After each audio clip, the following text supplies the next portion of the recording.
Hello, welcome to Pod Songs, where we interview inspiring people in service to others as inspiration for a new song.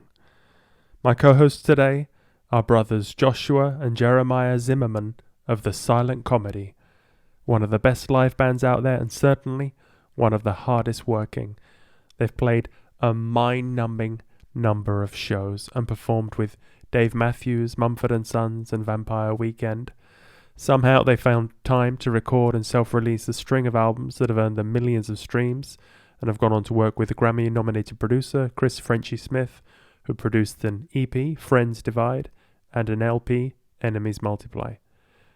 Now together, we're going to interview a rock star of the food world, an acclaimed food author and fermentation guru whose renegade revival of ancient culinary rituals has transformed his relationship with life and death.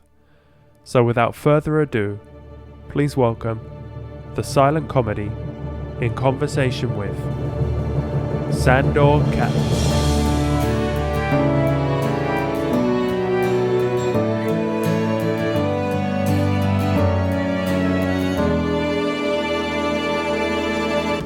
Sweet, well great you guys could do this. Super excited. Yeah, we're happy to. Yeah.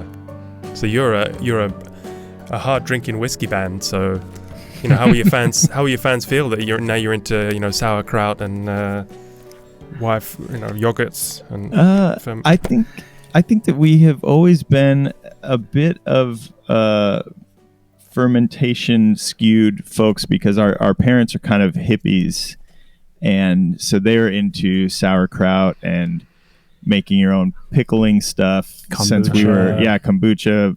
They still make their own kombucha. So, yeah, we were kind of on that train since we were kids. Ah, you're ahead of the curve. Not just like a hipster like me who's caught up. Yeah, exactly. Yeah.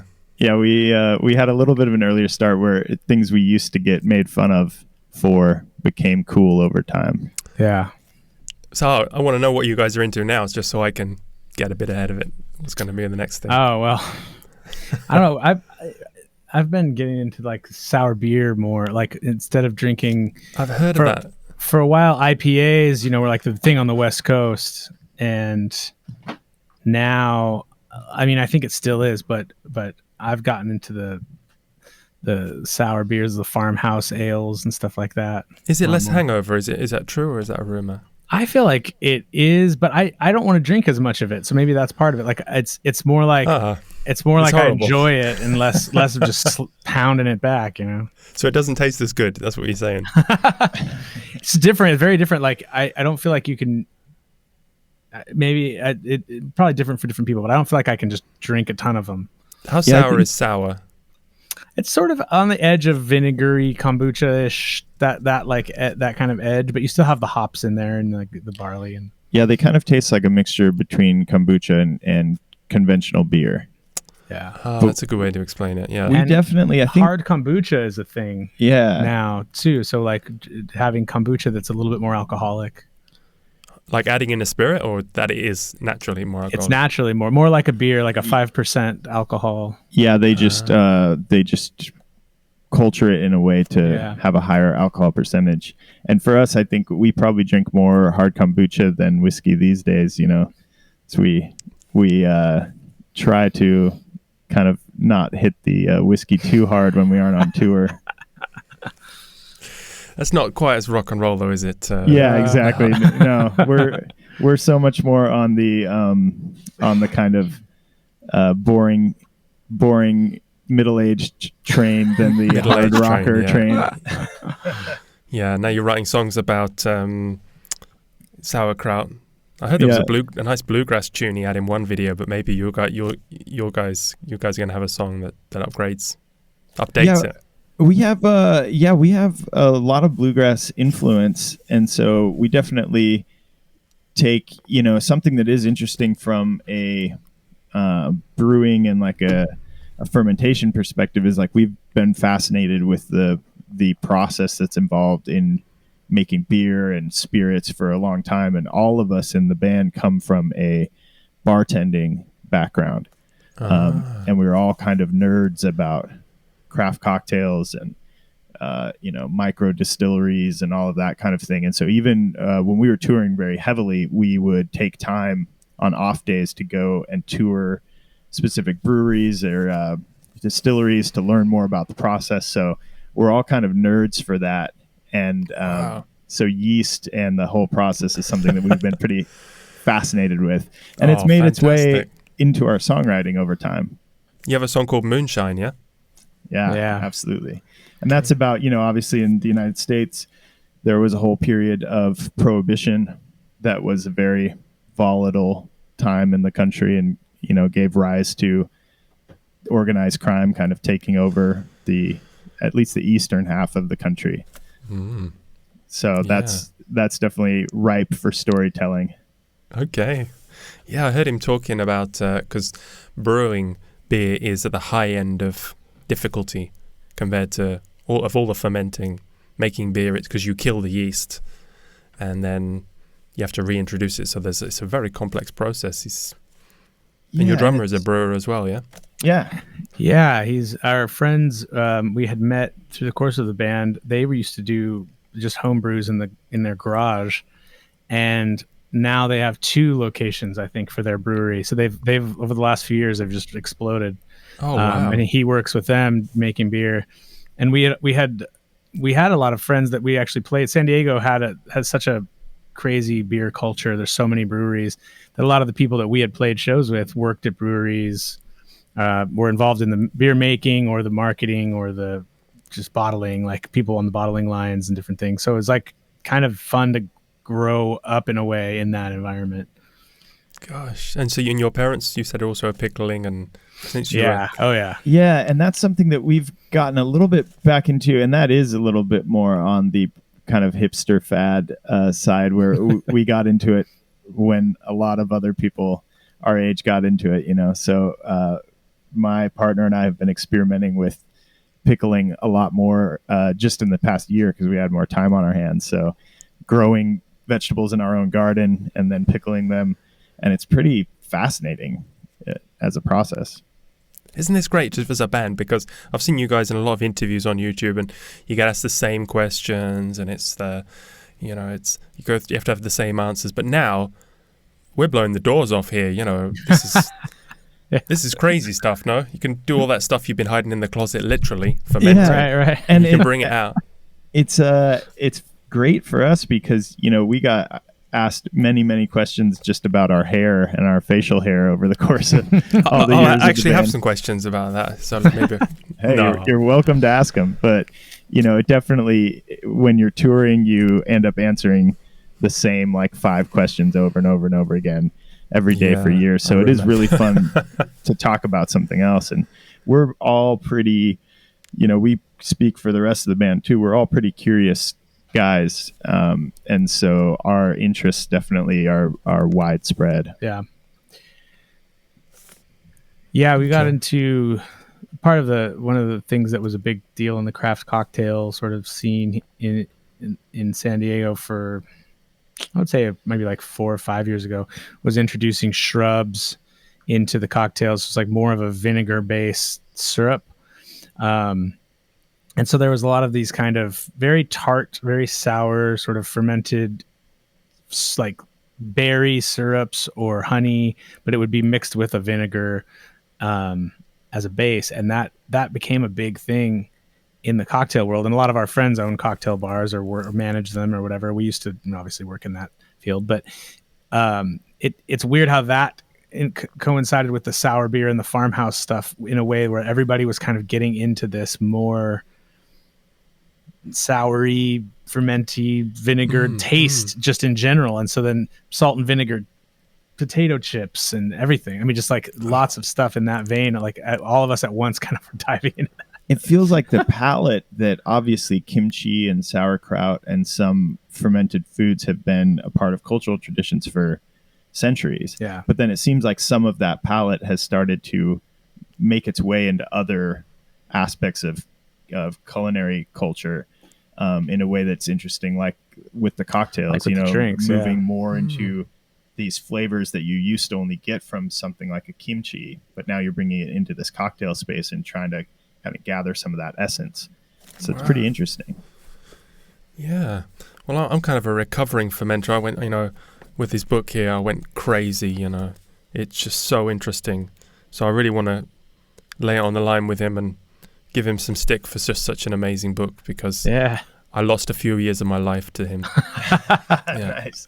Yeah, we're very interested to hear more about his process, and just, it's such a vast area of expertise because it touches so many aspects of also like human history. That's what I find the most interesting thing about it, is how did humans develop this process for preserving food or for changing the character of different ingredients. Well, if you couldn't eat fermented food, no cheese, no bread, no beer, no wine. Let's go chocolate, everything. So it's amazing. Yeah.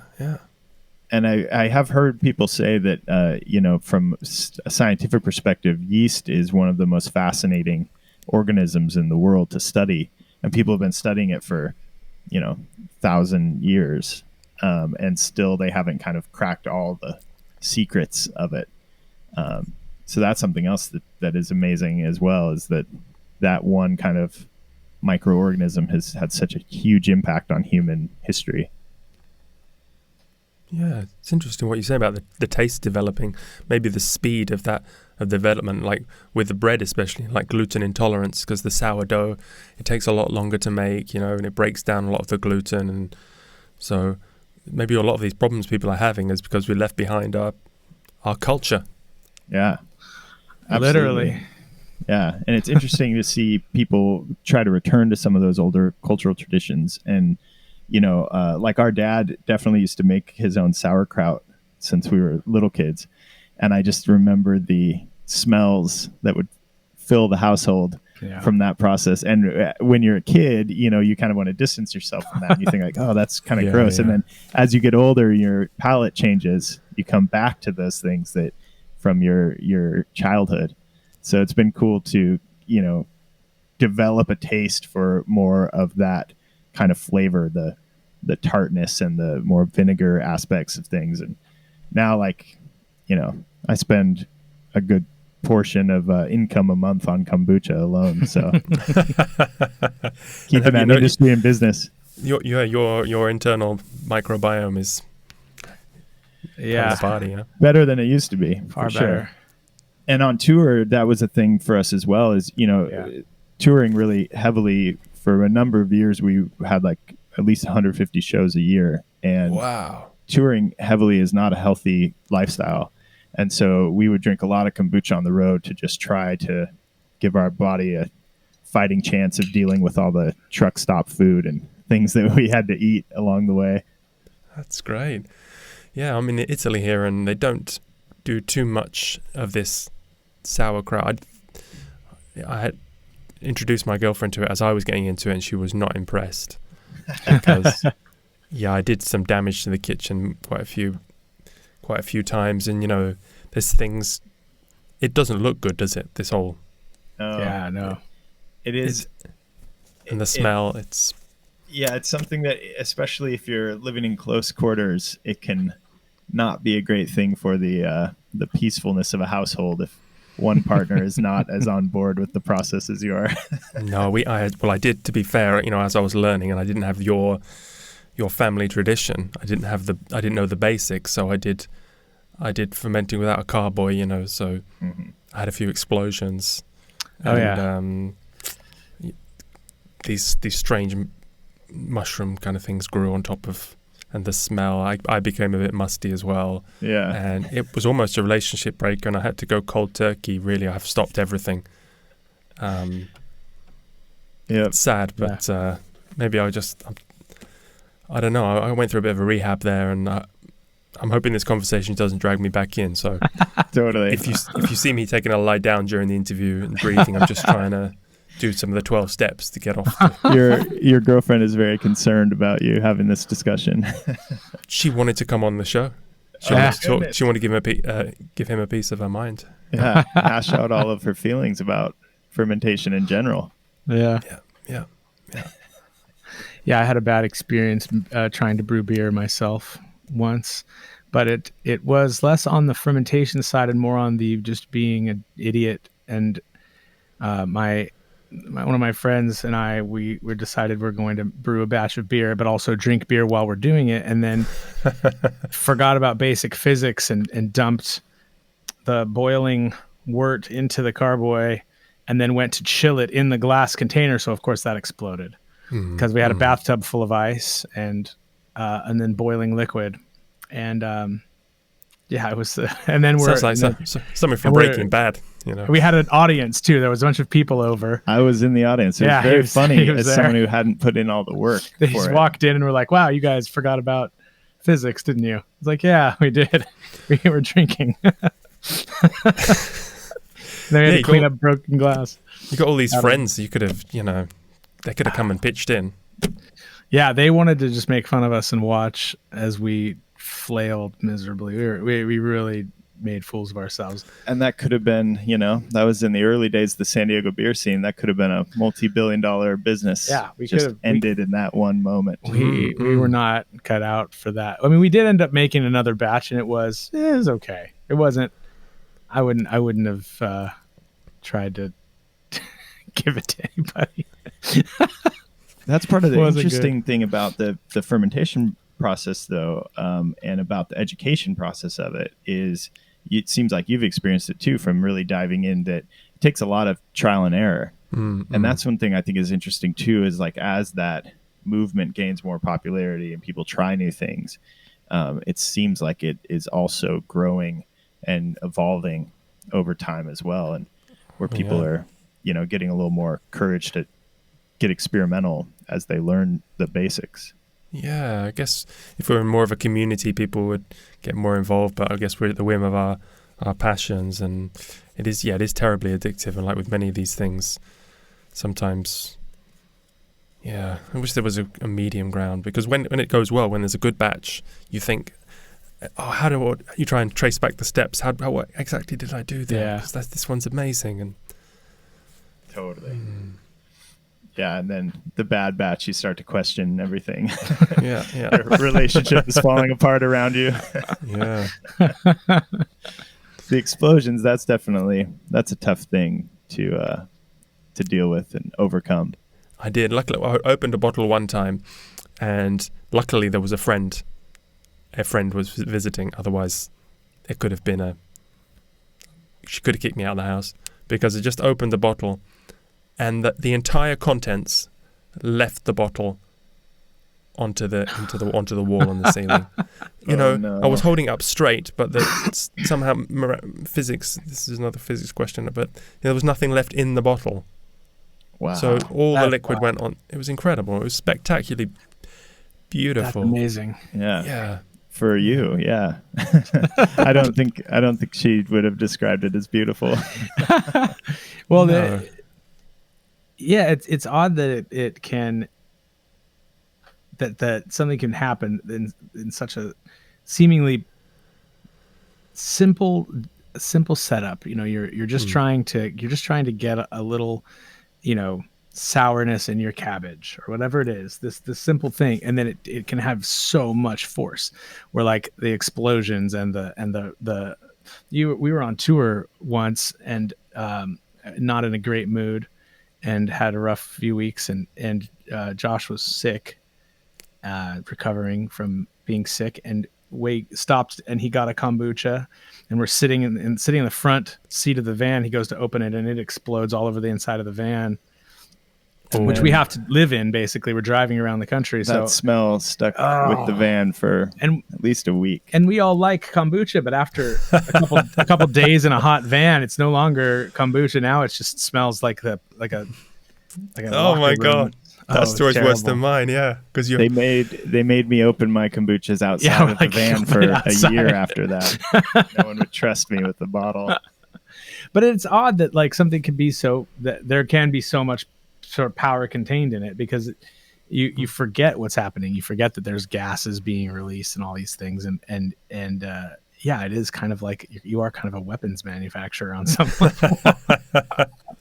And from a natural process, from natural ingredients, that's another thing that's so fascinating about it. Just like the world of spirits and things are very fascinating for us.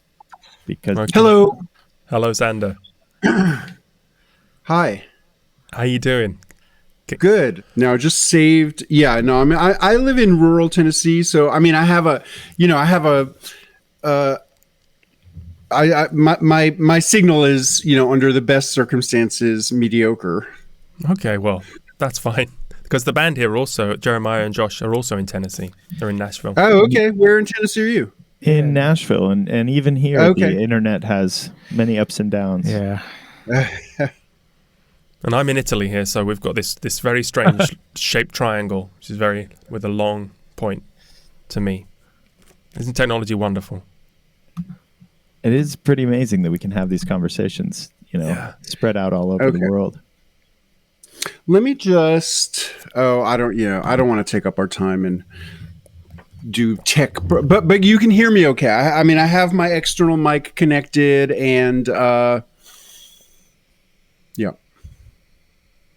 Great. Well, thanks so much for taking the time to speak to us. We have an hour. Is that right? Yeah. Yeah. I mean, it would be great. I have someone coming here at 11, so okay. Yeah.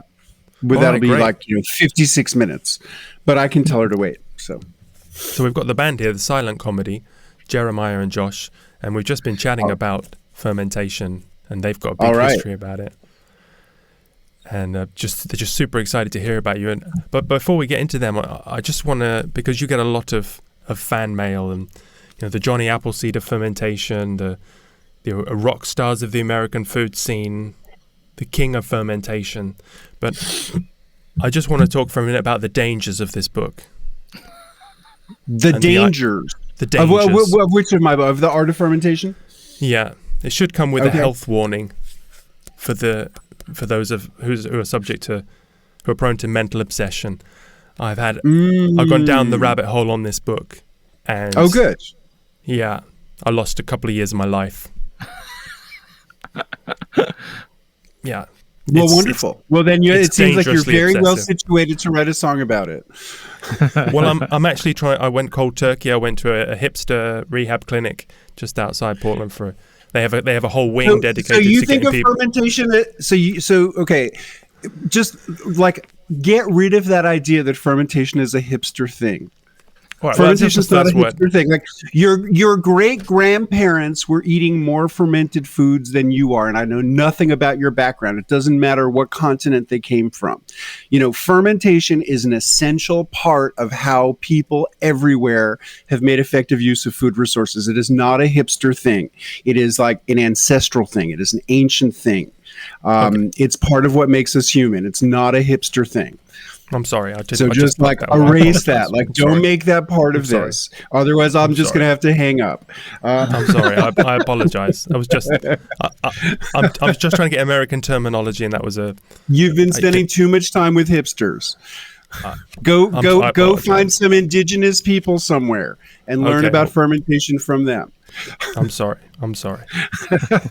But anyway, it's still very dangerous, and I want to put a health warning on this episode because I did it really intensively. I mean, it's just look at the pictures as well. They're just so colorful and they're easy to follow the recipes, and it just kind of sucks you in. It's subtle. Wonderful, it's like a mind game. I just 2 weeks ago submitted my manuscript for my upcoming book coming out in the fall, which is called Fermentation Journeys. So it's it's more like fermentation processes and recipes, but mostly focused on things I've learned in my travels. It's just it's dangerous. Well, I'm gonna try and avoid going into a big relapse here, because this is kind of a test for me. If I can speak to you now, one of my heroes, without going down the rabbit hole again, then why don't you want to go down the rabbit hole? I mean, don't you want to have more, pickles and homemade beverages and yogurt and sauerkraut? I don't know. You it just haven't seems met my girlfriend. It sounds like a healthy rabbit hole to go down. Yeah. Try and explain that to my girlfriend. Over the last 30 years, so. Yeah. No. I'm in the south of Italy here, and cleanliness is a highly prized I did some serious damage to the kitchen over the years. She still points out stains. Yeah. Oh, okay. Well, of course, in Italy, there would be no food without fermentation. That's what I told her. I quoted from your book verbatim, all right? I've already used all your words on her, and they bounce off like rubber bullets. So...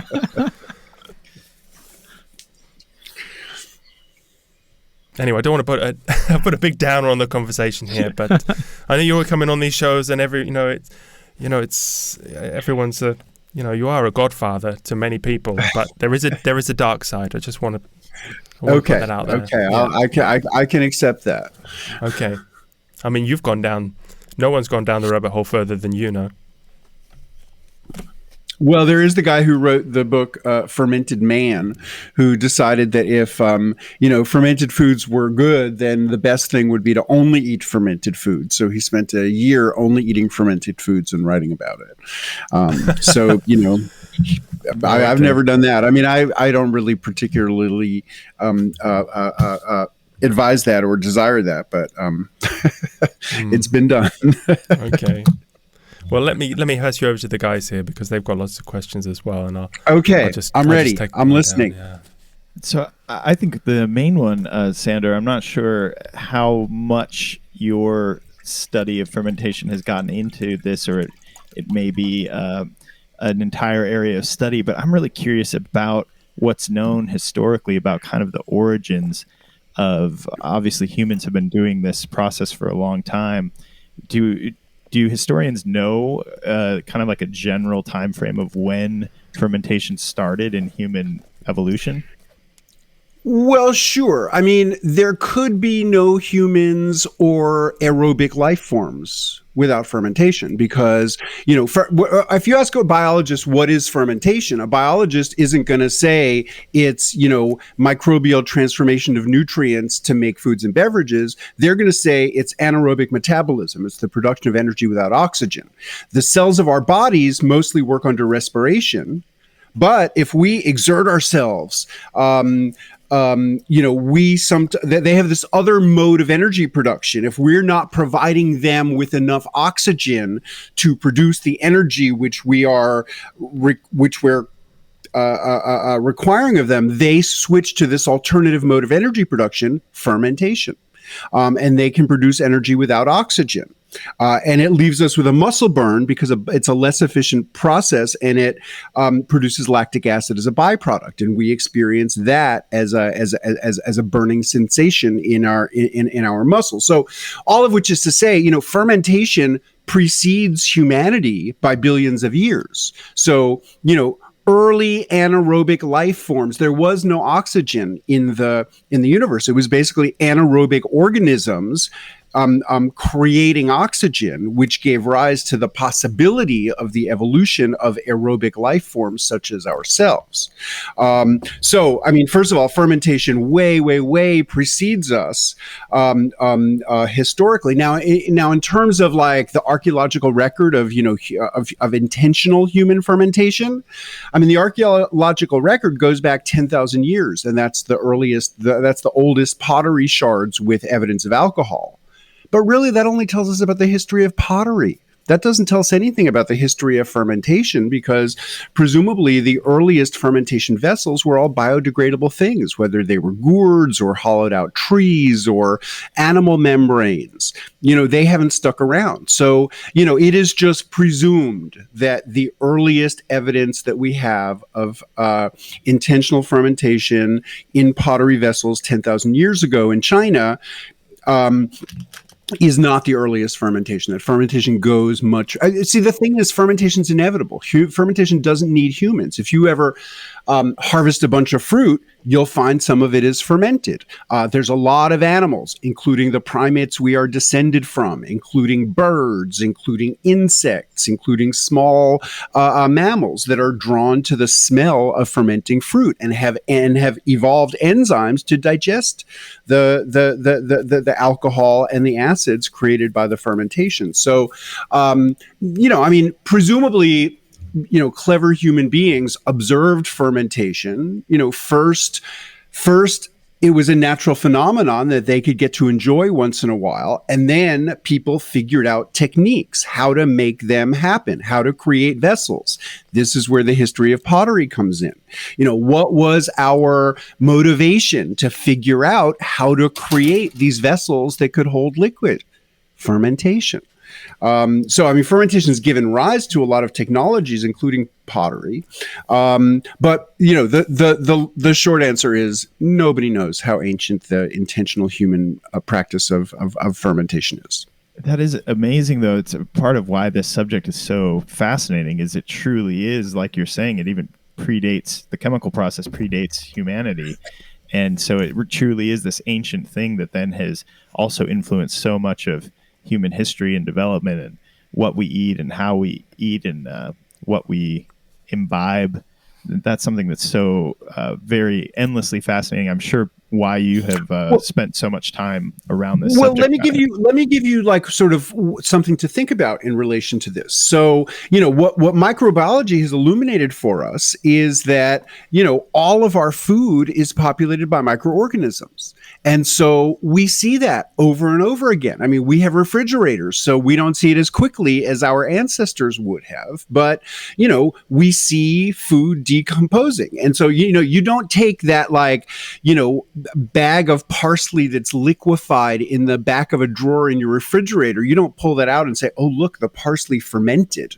We say we have a different vocabulary. We reserve fermentation to be, to describe desirable or intentional microbial processes. But, we witness there's an inevitability to microbial decomposition of our food unless our food is perfectly dry and kept that way. So, in my imagination, I mean, I see our early ancestors like observing this and then observing that under certain conditions, different things happen, and then developing some insights over time, or maybe experiments about how can we create conditions to guide it to the desirable outcome rather than the undesirable outcome. And so, fermentation practices really evolved presumably independently in different parts of the world with different kinds of food resources, but it's essential everywhere, whether we're talking about like the equator or we're talking about the Arctic. There's fermentation. Now the necessity of fermentation is different in those places. The foods that they're fermenting are different in those places, but the inevitability of fermentation just makes it such that microbial transformation to our food happens everywhere. And just as a practical matter, people had to figure out how to make it work for them rather than how to make it work against them. And there's always a practical benefit to fermentation. I mean, whether it's producing alcohol, whether it's preserving food, whether it's making food more delicious, whether it's making food more digestible, whether it's making food more nutritious, and very importantly, making food less toxic. Because, there are a handful of examples around the world of foods that are very dangerous to consume if they're not fermented. And the fermentation breaks down toxic compounds that would otherwise be harmful to us. Absolutely. Really the formation of alcohol is something particularly special and important to the industry that we've been involved in. Live music would not be the same if that discovery had not happened in ancient times. Well, I wrote about in my first book, Wild Fermentation, about Claude Lévi-Strauss, who was this French anthropologist and cultural theorist in the 20th century. I mean, he's been dead for a while now. But, in his, social theorist, cultural theorist imagination, the first act of culture is humans making alcohol. And so, he describes, a band of pre-human humanoids, coming across a puddle. But anyway, in his imagination, when early people found this phenomenon that had occurred naturally, it's part of nature. But so they might get down and drink that bubbly puddle and say, "Oh, that's so delicious. Ooh, that makes me feel good." But they don't have a way to make it happen. But at some point, someone had the idea, oh, what if we use this hollowed out tree as a vessel? What if we climb up in a tree and pull down a hive? And what if we, mix it with water? What if we are the storm? What if we make it happen? And that's the first act of culture for Claude Lévi-Strauss. So, it's all highly speculative because nobody knows. But it is interesting to try to imagine. I made mead when I was back in the day, and it was one of the easiest things to make, and it was fantastic, so delicious. Yeah. No, and I mean, if you ever press apples into cider, it's like a race against time. It's just inevitable. It starts to get bubbly and ferment. And same thing if you press grapes into juice, like it just happens. It doesn't. I mean, certain ferments take a lot of work, like brewing. You have to have this enzymatic process to convert the complex carbohydrates into simple fermentable sugars. That's malting. Then you've got to brew and cook everything. And then the yeast that was on the plant is all killed. So then you have to introduce some sort of a yeast. So certain things are complicated, but most of the ancient ferments are just easy. They just do themselves. And then over time, people perfected those simple processes into more complex ones. That's something that I'm really curious about. You do so much educational work, even beyond the books that you've written, in workshops and things, because this topic is so vast. What was your turning point to kind of get into educating other people about the process? Well, I was teaching workshops before I ever wrote anything about fermentation, but it was just local. Some friends of mine who organized an event in the summer of 1998 that became an annual event. They called it Food for Life. It was a food Skillshare event in Tennessee, Whitwell, Tennessee. It's kind of near Dunlop, if you know where that is. I taught there in 1998, and that was the first time I learned that people are terrified of this. That this process that's so simple. People project all of their anxiety about bacteria, and they'll hold up the jar of shredded cabbage and say, "How can I be sure I have good bacteria growing in here and not some dangerous bacteria that might make me sick or kill my children?" So people project a lot of anxiety onto this process when, in fact, according to the USDA, they cannot find one single case ever anywhere in the world of food poisoning or illness from sauerkraut. It is just such an intrinsically safe food, even if, sort of a whole party of animals came and pooped all around your cabbage plant, and then you shredded it and made sour. Let's say it was something that happened that made it so that if someone ate that raw, it could make them sick. Once you ferment it, the lactic acid bacteria dominate every time. As they acidify the environment, they knock out the organisms we would regard as pathogenic. And that's very convenient for us, that the organisms that can make us sick can't survive in an acidic environment. And, that's really why fermentation has been such a, effective and time-tested strategy for food safety. Not that people necessarily understood why it was so safe historically, but it was. And it is. But of course, today, because so few people have direct experience with the process, and because we all have these generalized fears about the dangers of preserved food, but we don't exactly know what we're afraid of, people just project this fear, onto the process of fermentation. Projecting fear and anxiety. So seems to be what happened with Jack's girlfriend, I think. Yeah. Definitely.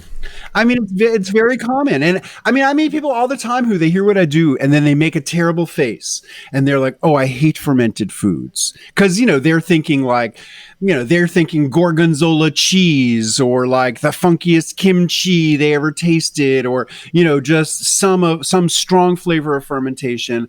And then I'm just like, "Oh, poor you. You never can go to restaurants. You don't get to eat salad dressing. You can't eat chocolate. You don't don't like coffee. Poor you. And then of course they're like, oh no, I like all those things. There exists this strong thing that I knew that was fermented that I didn't like. But all of these everyday foods that that people eat and drink are products of fermentation, and it would be really hard. I mean, in the standard American diet or in most parts of the world, it would be very, very hard to get through the day without fermented foods or beverages. Obviously it could be done, but it would be like having a highly restrictive diet. It would be like, being a vegan or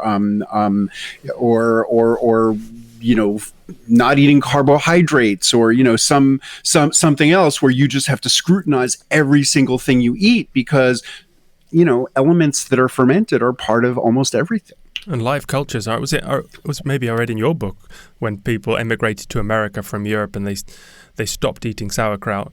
The levels of breast cancer went through the roof? Oh, okay, I don't think that was in my book, but that's interesting. I mean, there's definitely anti-carcinogenic compounds in sauerkraut.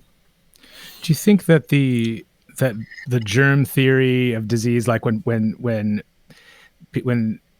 doctors started figuring out, oh, there's these, here's what causes cholera, here's what causes this, that got in the public imagination to kind of stoke that fear of fermentation, like that they just thought, oh, bacteria bad, like that equation started to happen, and that's where we see a divergence where it's accepted before that more? Or do you think that was just a step on the process to scaring people? Well, I think it's a couple of things. I think, sure. I mean, that's a huge part of it because, people's first awareness of bacteria was in the context of disease, pathogens. Really the first discovery of bacteria was in a fermentation context. I mean, Louis Pasteur started doing his work because he was hired by an alcohol manufacturer that was having problems as they were scaling up. They kept on having bad batches, and they were trying to figure out ways to, improve their process. And he came up with the idea of heat treating the grape juice to kill all of the indigenous yeast, and then he isolated yeast and introduced it. So, the first identification and distinctions among microorganisms were in a fermentation context, but then very quickly, like the early triumphs of microbiology became identifying pathogenic agents of disease. So yes, in the public imagination, bacteria became equated with disease and death. But in many other parts of the world where larger proportions of the population have maintained some ancient practice, they're not worried about that practice that they've been doing their entire lives. Hold on one second, okay? I'll be right back. Hi. So they're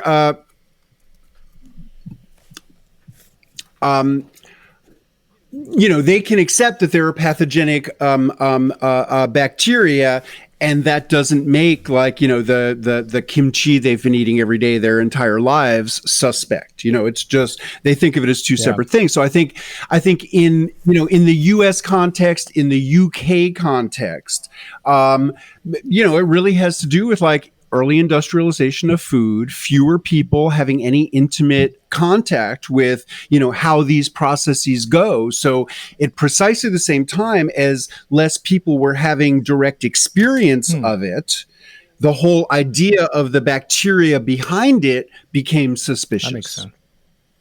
So I think it's sort of the simultaneity of those, historical phenomenon that sort of led to this, terror about the idea of fermentation. Whereas, in places where the industrialization of food has been slower, you just don't find the same level of fear about it. Yeah, people think society's always evolved. We're at the peak of civilization always, but we must have been, when we were living back in communities, in villages, we must have been evolving at a faster rate as we discovered how to do this food and how to break this out, and that would have been a more exciting time to live. Yeah, I don't know. Possibly, sure. I mean, and also it might have been more exciting, like, having, the average life expectancy be 40 years old, and, having people like, die of infections on their toe. And, so, there's a lot, there's a lot of things that were different about life in the past. I'm curious, Sandor, for, it's such a vast world, the entire subject of fermentation. Obviously there are a lot of little niche areas of it and whatnot, but for people who are just getting into the process, you work with people, I'm sure, on a vast sliding scale of knowledge about the process. But for total beginners, like let's say like for fans of our band who maybe have never really had a personal experience with the process, where do you recommend people start? Like what's the easiest kind of starter thing to make, and kind of the easiest way in? Sauerkraut. I mean, that was my gateway. It's just the easiest thing. Like I could tell you in like 15 seconds. You shred cabbage, other vegetables if you want, lightly salt them to taste. There's no magic number of how much salt. Add other seasonings if you like. Spend 5 minutes squeezing or pounding, and you'll break down cell walls and start letting out juice. Once the vegetables are juicy, pack them into a jar, eliminate the air spaces so the vegetables end up being submerged. Find some way to weigh them down to keep them under the liquid. Wait. That's the whole thing. I mean, it's just like incredibly simple and straightforward, to the extent that people might be projecting their anxiety about bacteria onto this food. There's no case history of illness or food poisoning. It's a great way to like kind of get over your fear. You're not starting with tea and sugar the way you would if you're making kombucha. This is something that's really much more wholesome and supportive of good nutrition and good health. So I think it's just a perfect place to start. You don't have to, wait for a year the way you would with soy sauce or miso. You can enjoy it after a few days, a couple of weeks, a couple of months if you like it really strong, and have a cool place to store it. But I mean, the basic process is really, really simple.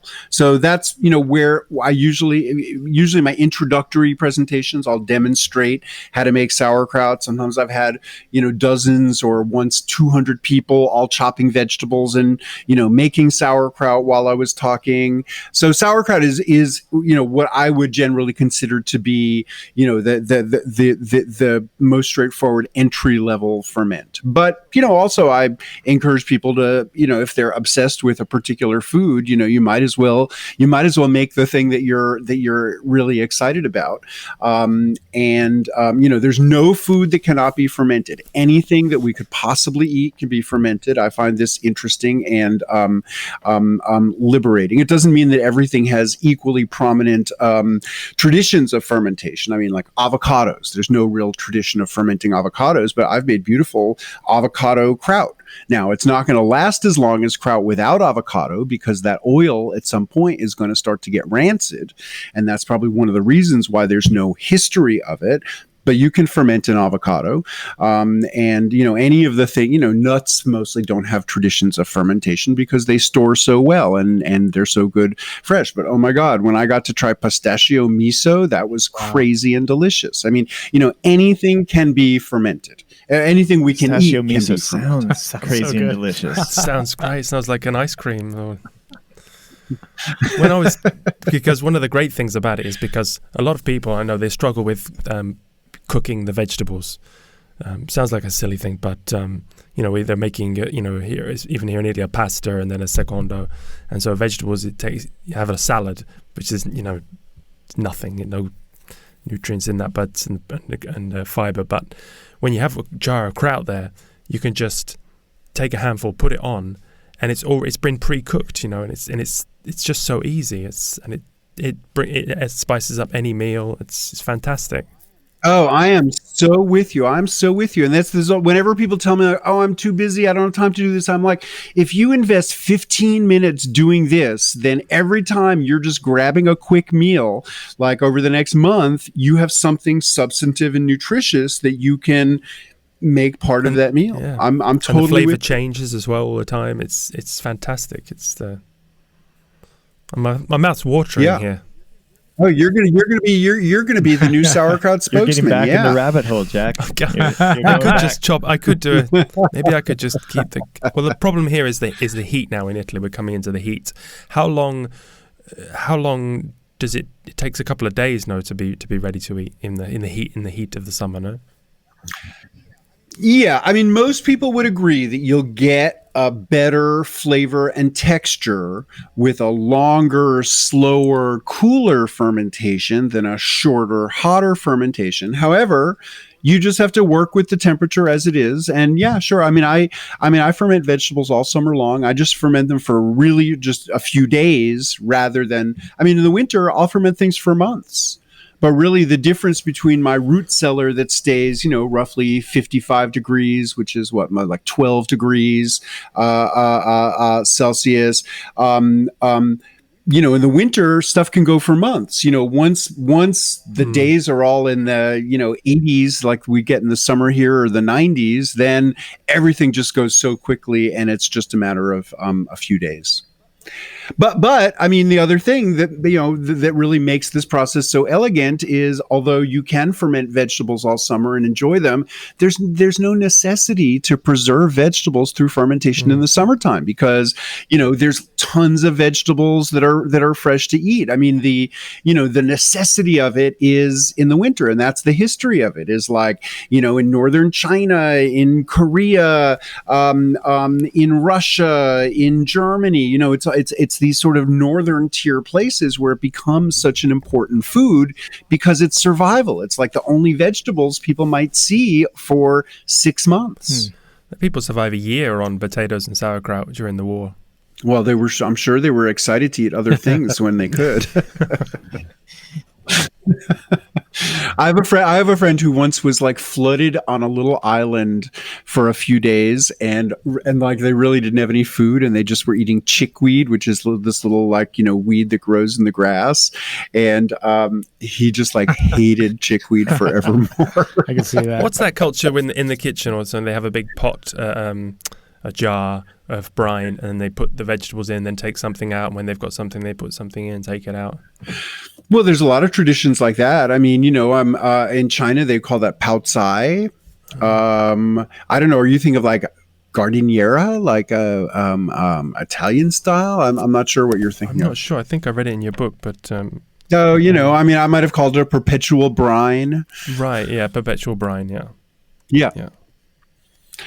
No, I've been working. I actually at somebody's house in Australia 2 years ago, I saw they had created a paste of turmeric, garlic, and turnips, and it was this sort of this bright yellow paste. And they were just putting vegetables in, taking them out, and it was already years old. Now I have one that's a year old, and it's doing great. And I just, the most recent thing I put in there was celery. And oh my God, it just came out so delicious. I've put onions in, I've put turnips, I've put radishes. Really, really beautiful perpetual pickling bed Jack, idea. But so this is the thing. It's like, you can shred vegetables, dry salt, like the sauerkraut method. You can make a simple brine, put vegetables in it, let them pickle, take them out. But you also can make different seasoned brines. You can make different kinds of perpetual pickling mediums, like this turmeric. I'm with medium. Jack. My mouth is starting to water the more you describe those ingredients. Oh, good. That sounds so good.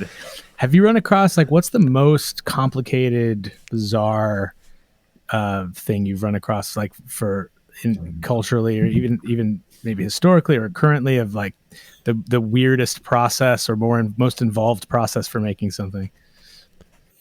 Well, I mean, I'm about to strain shoyu soy sauce that's 2 years old. So, the first step was like I grew a fungus on, I soaked and cooked soybeans. I roasted some wheat and ground it. And then I grew a koji, which is a fungus on the cooked soybeans and wheat. And then I put that in a brine, and I've been stirring it. Well, I probably have missed days, but virtually every day for the last 2 years. Or, when I've been away, I've, whoever was taking care of my animals was also stirring my crock of shoyu. So, that one's, other than stirring it, that hasn't involved any work. Certainly I have done things that have like a lot of steps to them. And certain ferments are much more involved, but the vast majority of ferments that people do around the world are like simple things. So yes, of course there do exist, these more complex processes, but just the vast majority of fermentation processes are extremely simple. That sounds amazing. That shoyu sounds like, like something I make a lot is dosa. So that's a South Indian ferment. And they're these thin crepes. They're beautiful. But all you do is you soak some rice and you soak some lentils. Typically, they use a specific kind of lentil called urad dal. It's a white lentil with a black skin, and they take the skin off. But it's rice and lentils. You soak them overnight. Then you grind them up with a little bit of the soaking water, as little as possible, into a batter. You leave that batter in South India probably for 4 to 8 hours. In a cold place in North America or Europe, it might be for like 3 or 4 days, somewhere in between there.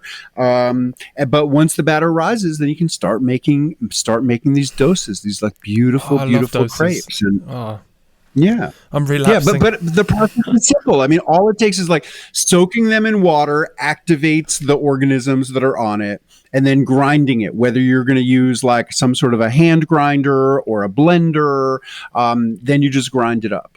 And most ferments are just that simple because these are things that people have been doing, not in a laboratory and not in a, what we would think of as a, well-equipped kitchen, but in, kitchens of the past.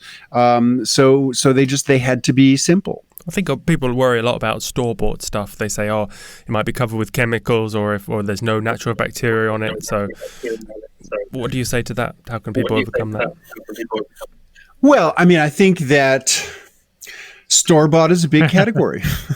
And I think that if people want to buy fermented products, and particularly if they're interested in like the live probiotic bacteria, they have to be savvy consumers and they have to read labels. And, they're more likely to find it in a small store than in a big national chain. But the big national chains more and more are carrying foods with live cultures. Like, for instance, yogurt, which has become so mainstream, both in the US and in the UK. You can buy yogurt anywhere. And on the label, it will always tell you if it has live cultures in it, because the manufacturers understand that that's what people are interested in with yogurt. So I see Jack making a face. Maybe in the UK, they don't have that. But in the US, like every container of yogurt that actually has live cultures just always says somewhere in the small print contains live cultures. I think I asked the question in a terrible way. I meant when you're making sauerkraut, when you buy the ingredients. Oh, I see. Yeah. I see. Yeah. Sure. I have seen sauerkraut. The only time I've ever seen sauerkraut fail was a friend of mine who was doing all this dumpster diving, found a couple of boxes of pre-shredded ingredients for KFC, Kentucky Fried Chicken, coleslaw. Ooh. And so my friend like salted the pre-shredded cabbage and the pre-shredded carrots and the pre-shredded onions and tried to make sauerkraut out of them, and nothing happened. So in that case, I think that the pre-shredded vegetables had something sprayed on them to preserve them longer that prevented the fermentation from happening. But when you buy a whole cabbage in the store, I mean, there's no way to do that. I mean, a cabbage is a tight vegetable. Like people are always asking me about washing vegetables. I have never ever witnessed anybody in any setting take apart a whole cabbage and wash every leaf individually. Certainly that doesn't happen with the cabbages you're buying at the grocery store. So, I mean, I would just encourage people to not worry about it. Like, sure. I mean, I would say it's always better to support, organic agriculture, producers who are not using a ton of chemicals. But I mean, I have done sauerkraut demonstrations hundreds of times with random cabbages that, somebody handed to me in a Walmart bag, or, clearly just came from a supermarket, sometimes wrapped in cellophane.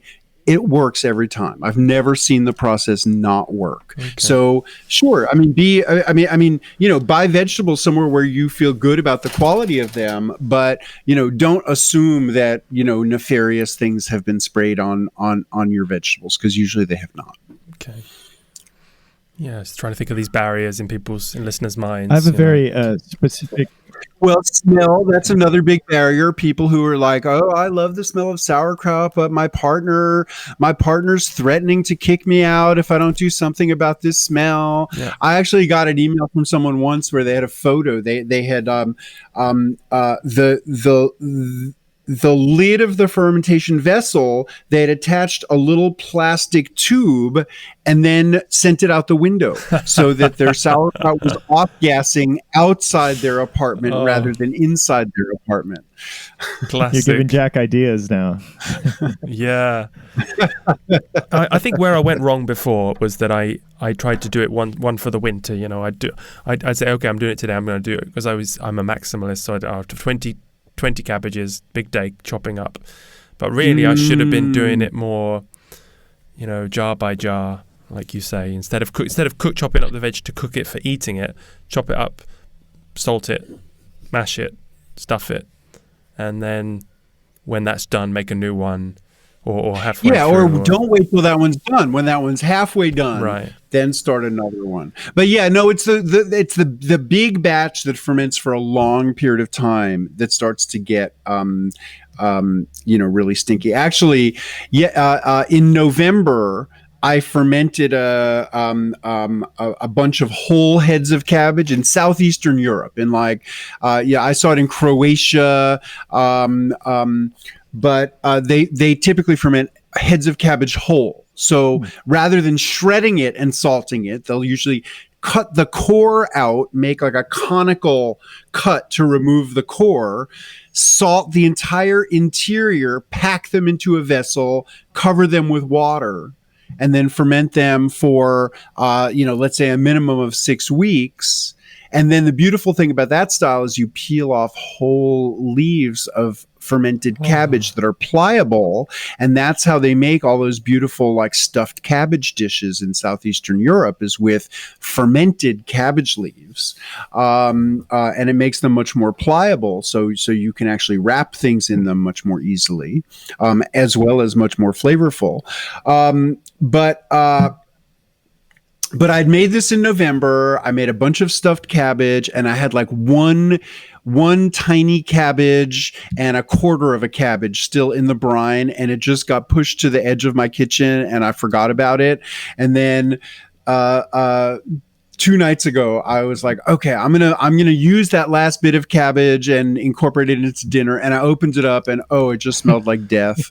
And I had to throw it into the compost. I had to clean the vessel that it was in. But my kitchen, like for the rest of the evening, just had that smell of death. But thankfully, it has dissipated. Well, that's great to know that even someone of your experience still still has these. Well, the thing is, you never know how long something can go until you go too long. And so, for someone who approaches these things in an experimental spirit, like I'm always trying to figure out how long I can go. And so the only way you ever know what the longest something can go is if you go too far. Then you're like, oh, okay, I went too far. This could be a lyric, guys, because we've got to write a song about this. So that was very poetic. How can we serve you with a song? I know you've been on some videos. There was a nice bluegrass song called Sauerkraut, and what would help you? What do you most want to communicate? Well, I mean, my overall mission is just, I don't know, helping people see how important fermentation is, and that this process is not an incidental process. It's really it's just part of how people make effective use of food resources everywhere, and not to be afraid of it and not to be intimidated by it. And it's not that I feel like it's important that everybody in their home kitchen be fermenting things, but I think anyone who's interested should not be intimidated by it. And these are simple processes. These are, none of it is rocket science. And so, I would say my mission is just, encouraging people to take note of fermentation, to be interested in fermentation, and possibly to try doing it at home and to not be intimidated by it. But I don't really have a specific agenda for this. It just sounded like a fun thing to try. That's where my brain went to, for sure, was the theme of overcoming fear, not projecting your fear and anxiety. I loved what you were saying about that, because that's a lesson you could take into a lot of other areas of life. You had fermentation as metaphor. You'd written a book about that. What was that? About the human culture. Basically, that really just has to do with our strange English language. But when I first got obsessed with fermentation in the early 90s, I just started noticing, like, all the time, and almost anything I'd be reading, I would just see some, I'd read an article about, like, an artistic movement, and the 1950s was a time of great artistic fermentation in this city. And, it's just, I'm constantly coming across uses of the word fermentation in a metaphorical way to describe, phenomenon other than food as being, bubbly and excited and activated and transformed. Like, if someone says that was a period of great fermentation in art or in music, they mean that there was a lot of, there was transformation. There was a lot of experimentation. There was a lot of excitement. People were bubbly, and, change came out of it. And so I have just gotten interested in the ways in which we use the word fermentation in the English language in a metaphorical way. And it doesn't translate into every language. In a lot of languages, they don't use their word for fermentation. Every language has words for fermentation, but not every language uses it in these metaphorical ways that we do quite a bit in the English language. And so I just have always been interested in that. And, fermentation as metaphor is in part an exploration of that. And, in part just, trying to broaden the context for looking at and thinking about fermentation. And the next book, will that be? And the new book, Fermentation Journeys, well, I've done a lot of teaching in recent years, and, I've actually taught in like 25 countries at this point. And, my hosts are always taking me on interesting fermentation adventures and bringing me to, meet producers or to visit indigenous communities where they're doing something interesting. And so, I've just been taking photos and taking notes and coming home and trying things that I first experienced on a trip. And anyway, this book is, like a book of more fermentation recipes and ideas, that mostly I've learned through my travels. Oh, wow, that sounds great. I have a very specific question for you. We were telling Jack earlier that our parents have had some experience in fermentation. You know, in childhood, we remember our dad making sauerkraut. I know they've made kimchi. My mom does her own kombucha. So they have a little bit of experience, but I'm always looking for gift ideas. So if I were to get them one of your books, what do you think would be the best choice from your perspective on which one of your books would be like a good gift for someone who wants to expand their journey in fermentation? Well, I would say definitely Art of Fermentation. I mean, Art of Fermentation of, it's 4 times as long as Wild Fermentation. Bible. It has just information about a lot more processes, and it also has just more broader, more eclectic information. I mean, more microbiology, more anthropology, more nutrition things. So for someone with like a demonstrated long-term interest, I would say that would be the book. For someone who's like, never thought about it before in their lives, I would say Wild Fermentation is more accessible. Excellent. Now I've got a good gift idea for my parents. Love it. Nice. Or if it's not until Christmas time, September, Fermentation Journeys will be out. Nice. Awesome. Nice. Maybe October. Yeah. If you have any gigs, maybe you can get a signed copy. If you're playing in the Tennessee area, you guys are a stone's throw from. We'll have to make a pilgrimage. Yeah. God, I would if I was there. Yeah, to learn from. I mean, when you only really learn. Well, actually, Jack, I think that a year from now, I'm going to be in the UK. I'm in Italy though. You're in right. You're in Italy. I'm sorry. I'm listening to your voice and not like. Any plans for Italy? Have you taught in Italy before? Yeah, sure. I've taught in Italy a few times. And my books are all in Italian. I have Italian publishers. No, there's a lot of interest in Italy. I don't have specific plans to go there right away. Do you have sent like a newsletter with where you're going, and can people subscribe on your website? Or? Yeah, subscribe on my website. I'm really lackadaisical about sending it out because what happened is like, the list got so big. It's like, I don't know, 25,000 people or something. So first of all, it costs money to do a mailing, but I don't even care about that. It's mostly that every time I mail, I do an email to those 25,000 people, I get like 100 more invitations, and so it just fills up my inbox with like things that I'm mostly going to have to say no to. But anyway, I post them all on my website. I post them on social media to some degree, but sign up for my newsletter. I do occasionally do newsletters, and it's right when you first open up my website, wildfermentation.com, it'll just offer you to like sign up for my newsletter. Yeah, you've become a victim of your own success. It's yeah, no, it's true. It must be some sort of fruition with me, because I'm speaking tomorrow to David Holmgren, who was one of the 2 founders of permaculture, and is another huge cult figure. So, and I've okay, sure. I mean, I've been to his farm a few times. Wow. Yeah, in Dalesford. It's his and his wife's farm. I mean, really, his wife is the one who's obsessed with, who actually grows stuff. He's in his head. He's got lots of theories, but she's really the one, like, out there growing food. Okay, I've watched it. So I've had really fun visits. I've seen with a few videos on YouTube, and she's looking after the animals, and they have a small garden. Yeah. Oh gosh. No, they have it's a small place, but like they're producing so much food on their, 1 acre or whatever it is. Wow. It's very impressive, really. And she takes their goats on walks. She has all these places she leaves their goats to graze. And yeah, wow. I mean, what a life! This fermentation has just transformed your life. Now, it's fantastic. Yeah.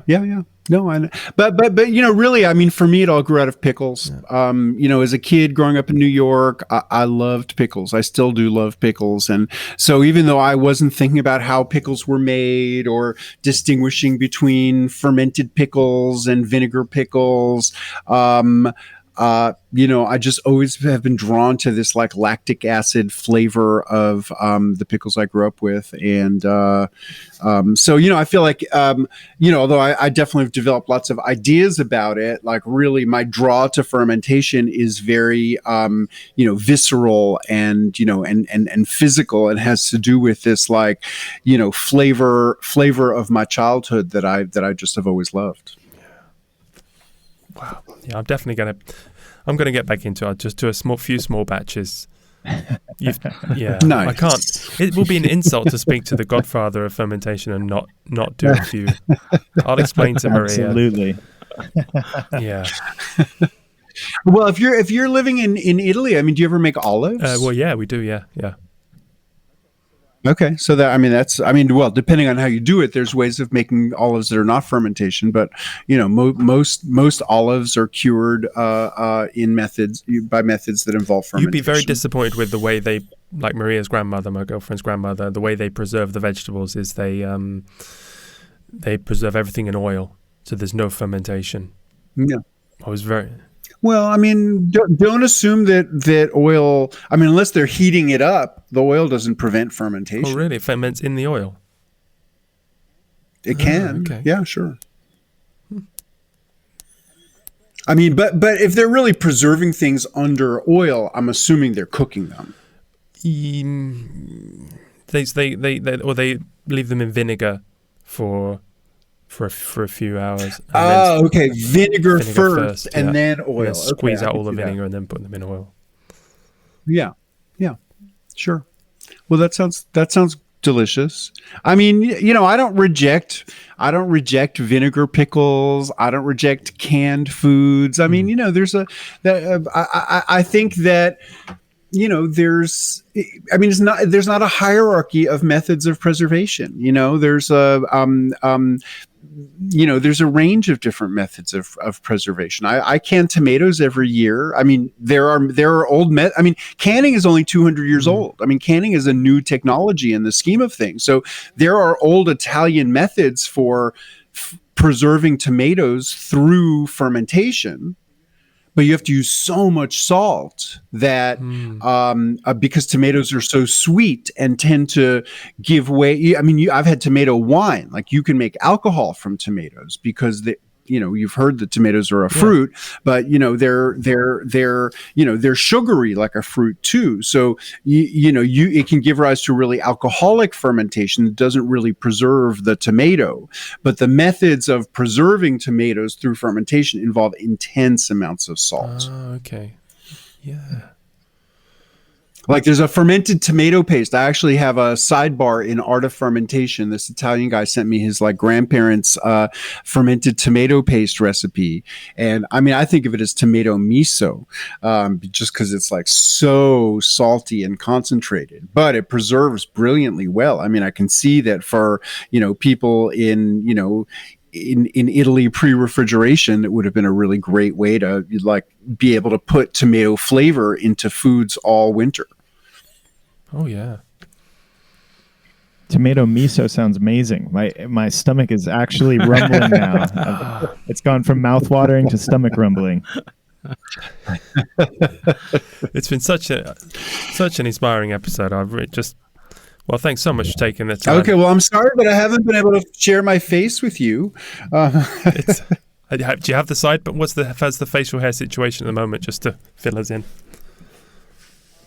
I have a full beard right now. All right, just for my excellent. Yeah, that's good.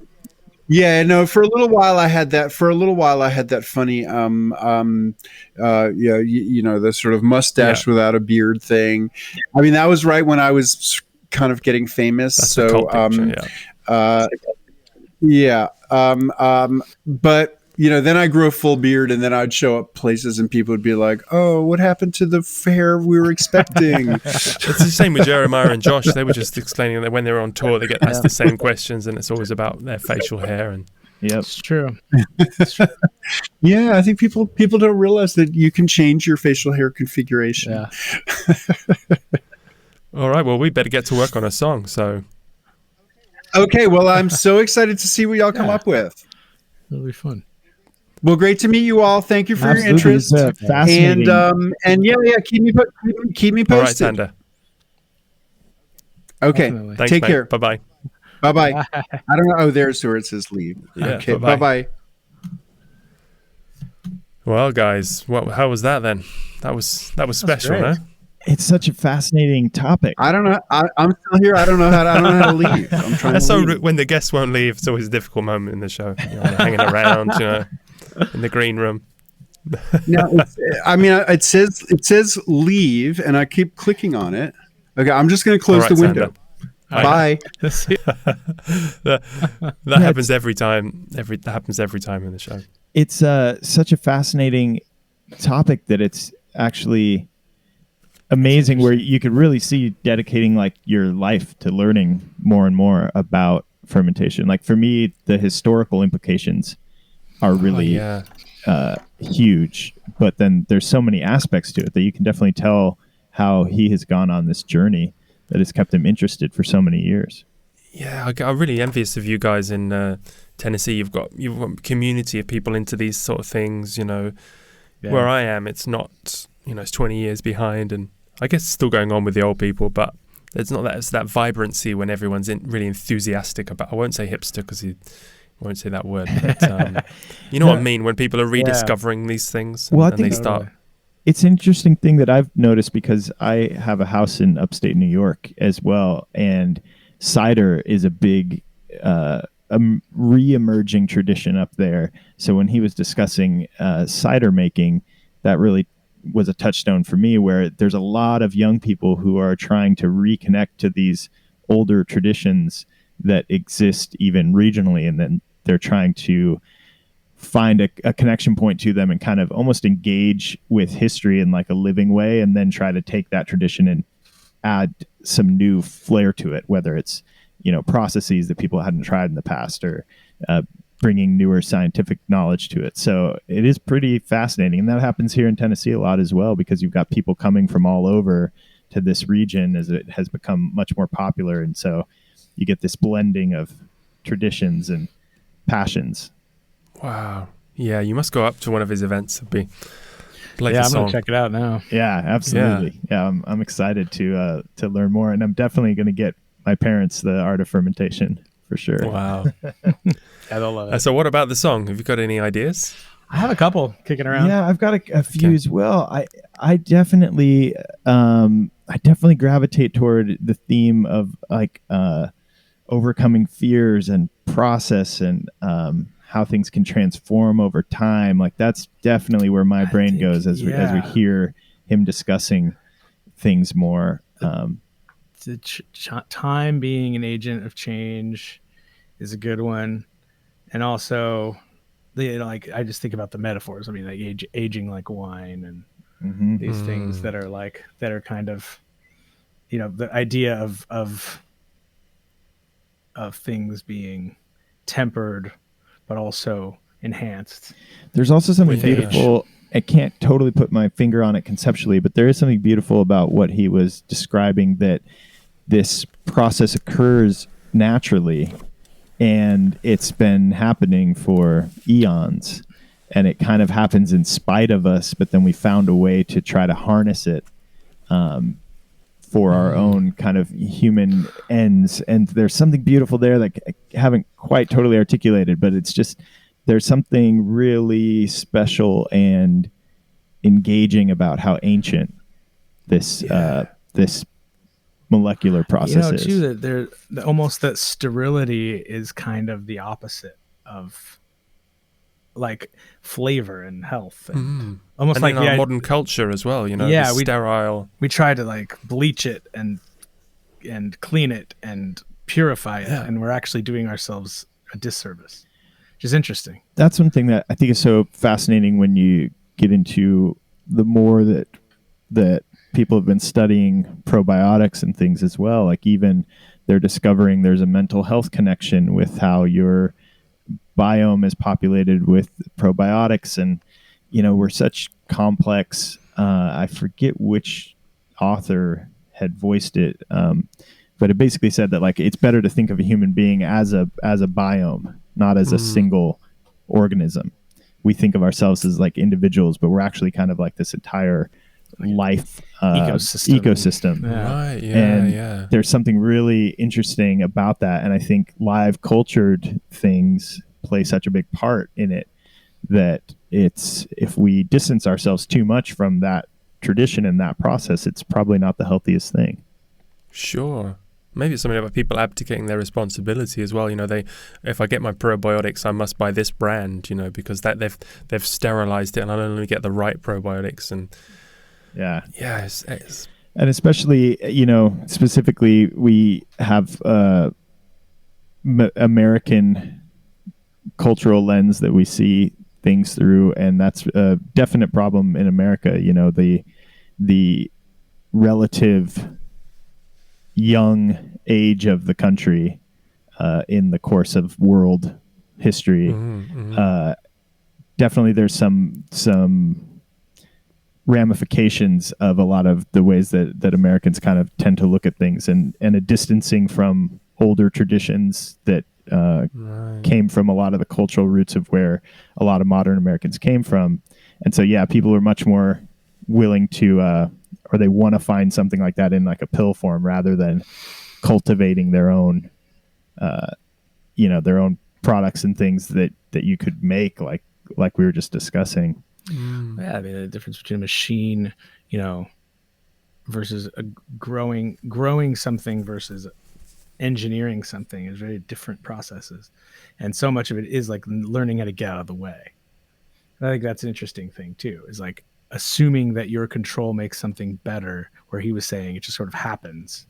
You almost get out of the way, and it's almost better for not being in control of it and allowing, like working with it, as opposed to saying like, oh, I'm going to engineer myself a healthier food. We find we're engineering the nutrition right out of it, or we're, you know, and then also trying to engineer the time out of it. I'm saying like, well, the time actually helps. The time is part of it. Yeah, there's something beautiful about working with nature on a process like fermentation to create something different out of a collection of ingredients rather than kind of working against nature. Work smarter, not harder. Yeah, exactly. But yeah, it's funny. It's interesting. I think we get really caught up in our intellect. Like you were just saying, like we think of every point of culture as the best. Like, oh, this is the latest. Right now, we're at the pinnacle. But it's so much less obvious that we've lost some things. We've discovered some things. It's like we're not keeping all of it in our heads at once. And having a little bit of humility about that. Like, you know, we aren't necessarily the pinnacle, but we could learn, we can kind of learn to take the best of these practices, learn to incorporate the best. I just want to get to a point of making my own kombucha, because I think I would just save so much money every month. I'm so curious about making miso if it takes that long. I'm very interested in that. I want to learn to do that. I'm going to do a kraut later. I'm just going to... I might do it too. I might do it too. Cabbage. I'm just imagining you like trying to hide this from your girlfriend, you know. With a long tube that goes out the window. Yeah. You see some cabbage trimmings and she's like, are you back on it again? Yeah, you swore. I did swear that I wouldn't. You're like, I could stop making kraut at any time. I just ferment socially. It's oh my god. Okay. All right, guys. Well, this song could go in so many different... It sounds like touches on so many points. And on the metaphorical fermentation thing, I feel like I have to stew on the discussion a little bit. Yeah. Oh yeah. You know, I mean, let it marinate, develop. Boom. Oh my god. We can talk in metaphors about fermentation for the next week or in our emails. You know. Exactly. Yeah. There's a lot of material there. Yeah. Okay. All right. Well, great. Let's see what we come up with, and awesome. Email back for some ideas. Are you guys in a situation where you can record, or how do you want to do the? Yeah. So ideally, like, what's the preferred timeline for you? I mean, I would love still, like, we can definitely record aspects here in Jer's studio, but we would love to also leave room for you to flesh some stuff out, to have that collaborative experience. But like, what's a good timeline for you for us to get some kind of scratch ideas back to you? Yeah, I always say that going back to fermentation, the faster ferment, is better because it's now all fresh in our minds. Totally. Yeah. Totally. So if we leave it too long, Yeah, but yeah, I just listening to your guys' sound and you have such a huge sound. What was that? Bartholomew, the sound with the song. Yeah. Oh yeah. Yeah, I we mean, go that's- from like that's definitely kind of the bigger, rockier side, and then we also do stuff that's very Sort of folky and very Oh, okay. mellow and stripped down. That's where so we lot could of go anywhere. yeah, that's a lot of our output is more on the contemplative, folkier side, and then Oh, okay, what that we might. put on the records, we try to augment it with a lot of big rock because our live show is really rowdy and really like rock and roll. Okay. But we love writing kind of more of a ballad too. Great. I guess we could see what the song needs. So Yeah. Totally. But yeah, if All we right. got you some ideas in the next couple of days, would that work? that'd be brilliant. Awesome. Cool. This is so cool. I mean, we love the idea. Like Yeah, it's conceptually, great. it's so cool that you It's a cool came up with concept, this, yeah. and it's great to be involved. It's fantastic. It's just when every episode is so different. Each episode Yeah. is a standalone thing, and it's Yeah.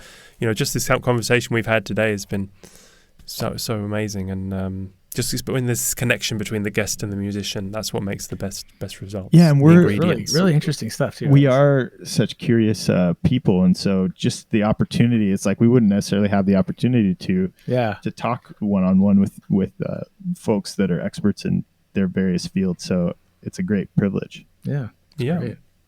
brilliant. All right, guys, fantastic. Awesome. Awesome. Good Chat to you later. Good to meet you Yeah. face to face. Yeah. Yeah, Likewise. and we'll get some ideas. Good luck with your tracked. girlfriend. Yeah, you're joking, but it's actually a bit of a You know, problem. relationships I are don't know how always it is. always have challenges. I would like to know how many relationships he's broken up. 'Cause Yeah. there is a dice. I want to know just how many containers of stuff that are in process are in his home. You Yeah. know, I could see that being a real relationship He's a mad challenge. scientist. You be careful what you wish for. Think about because that could be you in a year. It could. Mr. Homebrew. Awesome. Well, we'll be emailing you shortly. And All right. following up on the song stuff.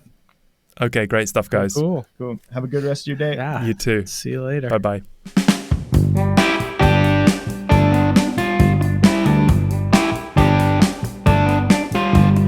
Gathered up the pieces of the day, pushed into the dark and locked away. I fear I'm repeating my mistakes, but I can't stay the same. Might take days, might take ages. You need patience to make peace with change. Might take days, might take ages. You need patience to make peace with change.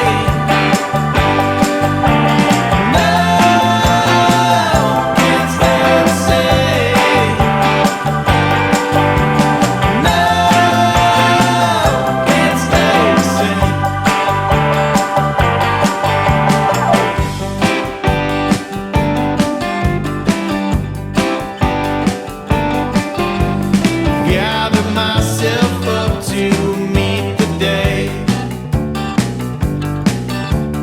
Pulled out from the dark what I put away. I think I'm getting free of my mistakes. If I don't break, I'll break away. It might take days, it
Rock and roll.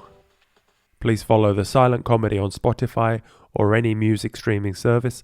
Sign up for their mailing list at thesilentcomedy.com. Also thanks to the Podsongs band, Maurizio Sanicola, who played bass and produced, and Massimino Vozza, who played drums. Also thanks to my researcher, Dori Verbo, who works so hard behind the scenes. And thanks to you, the listener. Please share this episode with someone or anyone or all the people who you think might enjoy the show. And an honorary mention to the Etheria Society, the teachings of which led me to start this project, serving the servers, helping those who help others. You can learn more about the society at aetherius.org or listen to my new podcast, The Mystic Cast, which is also available at podsongs.com. Until next time, have a great day.